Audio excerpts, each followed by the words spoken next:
All right. So any ideas for first steps to take in this case?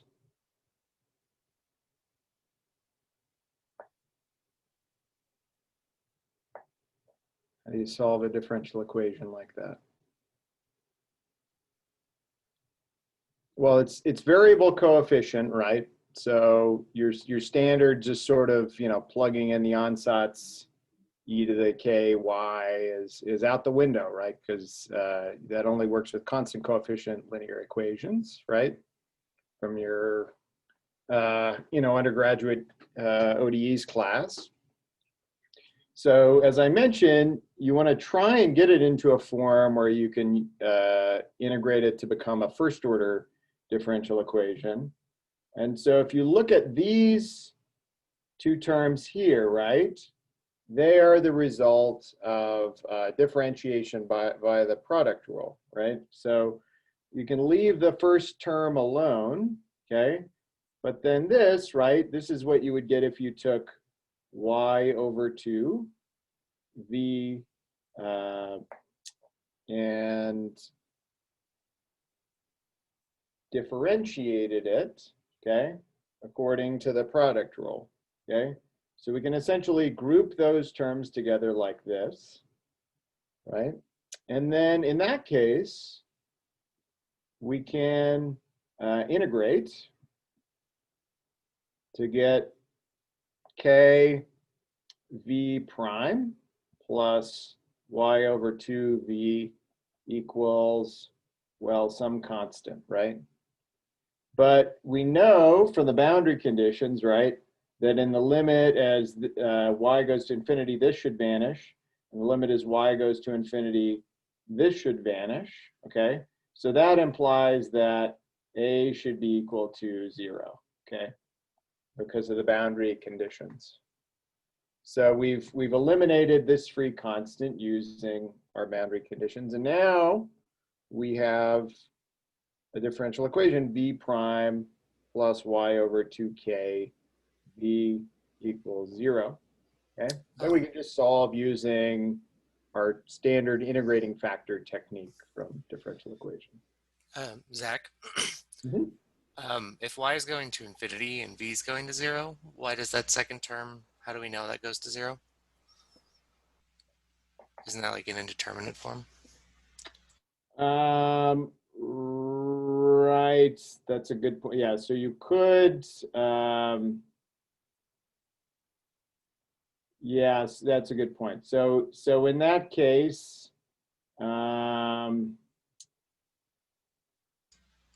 we would have needed more than just this condition, right? I see what you're saying. We would have needed, in particular, that yv goes to 0 as y goes to plus or minus infinity. I guess maybe if we did like L'Hopital's or something, we might get, like, since v prime goes to 0. I yeah, right. Yeah, so you could differentiate. Yeah. I haven't gone through the steps of that. What we'll find is that even to this equation, the solutions of this are of a form where well, you'll see, but essentially the main form of solutions are exponentially decaying. And so, and that I think, you know, like the only other part that you could get would be like a linearly increasing function. And so you know that linearly increasing and constant part has to go to 0 in this case. Yeah. But yeah. Okay. So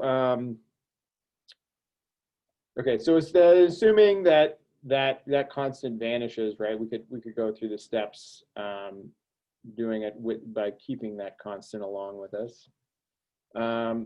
Then our integrating factor in this case is going to be e to the indefinite integral of this coefficient term here.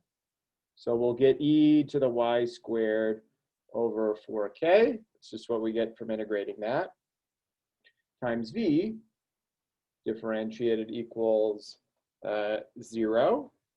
And if we integrate things up, then we get a, a constant on the right-hand side. So then we can rearrange things and write v is equal to a e to the minus y squared over 4k.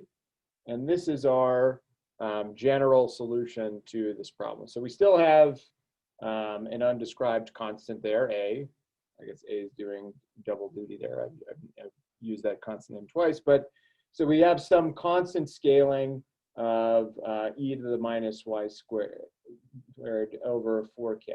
And this is the form of solution that we're going to get to our diffusion equation. And what I have to show you next is essentially that the heat equation can be reduced to a differential equation of this form, okay, by using something called self-similarity, okay?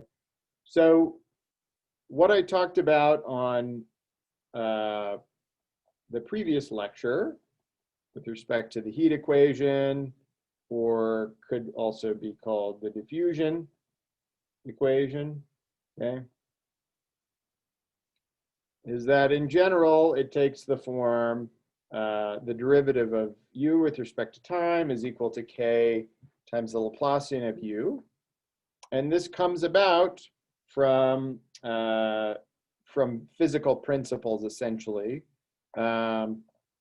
This can be basically derived from some conservation laws, okay? And essentially what's called Fick's law of diffusion. So the idea that things, a substance is going to move down its concentration gradient. If you have, a substance mixed into water or whatever, you drop it into water, then it's going to spread out essentially, because it's going to move to, areas where of lower concentration, right? If you release some sort of a gas or something like that into a room, it's going to spread out to fill the space of the room. Okay, and so so there's lots of different motivations for this. Heat transfer, diffusion of chemicals. Also, you could think of it as diffusion of people. A lot of people use the diffusion equation as a model of organismal movement. If you have a bunch of organisms, it's these so-called reaction diffusion models of ecological populations and things like this. People use it a lot in epidemic modeling. Okay, so the idea is that you can derive it from physical principles in this way. I sort of went through that on the previous lecture, and also that it's the prototypical parabolic PDE. So